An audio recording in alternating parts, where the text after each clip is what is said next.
Medicina legal? Medicina legal, é divertido. Isso é de investigação? Tá dentro da investigação. Eu trabalhei 5 anos no departamento de homicídios, trabalhei com local de crime e... Então, assim, você, né, uma pessoa foi morta, você chega lá e você precisa analisar o local, descobrir o que aconteceu, qual foi a arma que foi utilizada, quais são as lesões que aquela pessoa sofreu, né? Então a gente estuda tudo isso dentro de medicina legal. Toxicologia, traumatologia, asfixiologia, sexologia, tudo dentro da medicina legal. Entendi. É um misto de investigação com medicina, com direito. Ô, louco. Então, dá um exemplo. Por exemplo, rolou um crime, sei lá. Vou te dar vou dar um caso. Me dá um caso. Um caso legal. Então imagina que você chega num local de homicídio e você vê a vítima é um homem, ele tem uma corda em volta do pescoço e ele está preso no registro do banheiro. Sabe o registro do banheiro? Aquele negócio que fica lá em cima, né? Aquela, você fecha e tal. Então, aquilo normalmente é uma estrutura bem forte, às vezes as pessoas usam para se matar. Coloca lá a cordinha e tal e ele está lá naquela posição. Aí você chega lá e você começa a ler o corpo. Né, entender quais são os sinais que estão, né, os sinais característicos de asfixia e tal, e você percebe que não está batendo muito certo. Porque, por exemplo, os livores cadavéricos, né, hoje, você, a Cris, a gente tem mais ou menos 6 litros de sangue circulando no corpo. Tá? E tem uma bomba, que é o coração, que está bombando esse sangue. Quando a gente morre, o coração para de bater. Então o sangue ele funciona, né, ele vai parar de circular por força da bomba, ele vai se depositar. Quando ele se deposita, ele forma essas manchas. E essas manchas têm uma relação com a forma como o corpo está.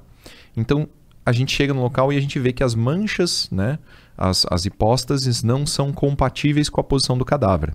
E aí você começa a entender, bom, então esse cara aqui, na verdade, ele estava caído no chão, né?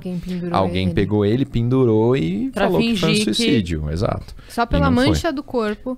Por um sinal cadavérico do corpo. Aí você vai pensar, bom, quando a pessoa morre né, asfixiada, ela tem algumas características no pescoço, ela tem, dependendo, né, do ponto do laço, vai ter equimoses no lado do pescoço que vão sinalizar que, né, ela ficou pendurada, vai ter fratura em alguns ossos, em outras coisas assim. Então você lê o corpo com o objetivo de descobrir se aquilo que está aparente é verdade. Né?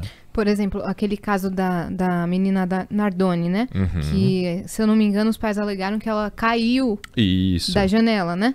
E dá para como que dá para descobrir se ela caiu ou foi empurrada, se Então, isso é um pouco queda mais é muito difícil. parecida. É um pouco mais difícil de você ler o corpo e saber essa dinâmica. Mas eu não lembro se vocês lembram do caso da menina Sofia?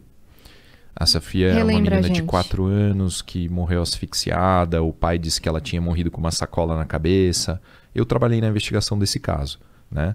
E quando eu cheguei, né, o que o pai falou? Ele falou que ele entrou no banho e que a menina tinha asfixiado, né, com uma sacola plástica. Acontece, existe, isso é um acidente, né?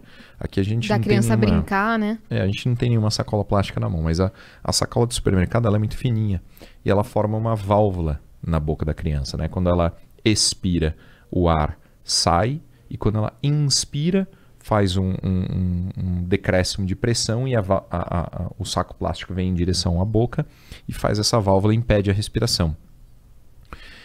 Quando a gente chegou, eu cheguei no local de homicídio, né? O crime tinha, né? O fato tinha acabado de acontecer.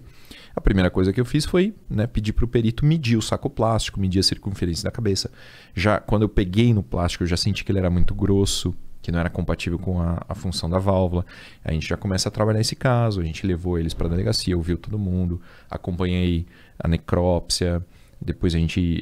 né, na necrópsia, o que a gente percebeu? A menina tinha o tímpano perfurado.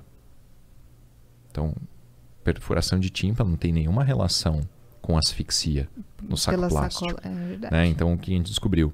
Ela tinha uma colônia de bactérias dentro do pulmão que era compatível com o estômago.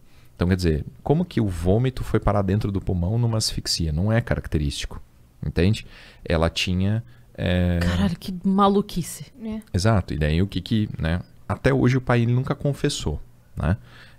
A minha teoria, analisando o que aconteceu, é que... Ele tá preso? A menina... Ele ficou preso muito tempo, mas ele, né, acabou sendo solto por um determinado tribunal. Ele... Na minha teoria, ele deve ter dado um tapa na menina, porque ele é destro e era o ouvido esquerdo dela, que estava perfurado. Então ele deve ter dado um tapa na menina, perfurou o tímpano. Perfuração de tímpano causa uma dor muito grande, muito intensa, a criança chora. Às vezes, quando a criança chora muito, ela não vomita. Né?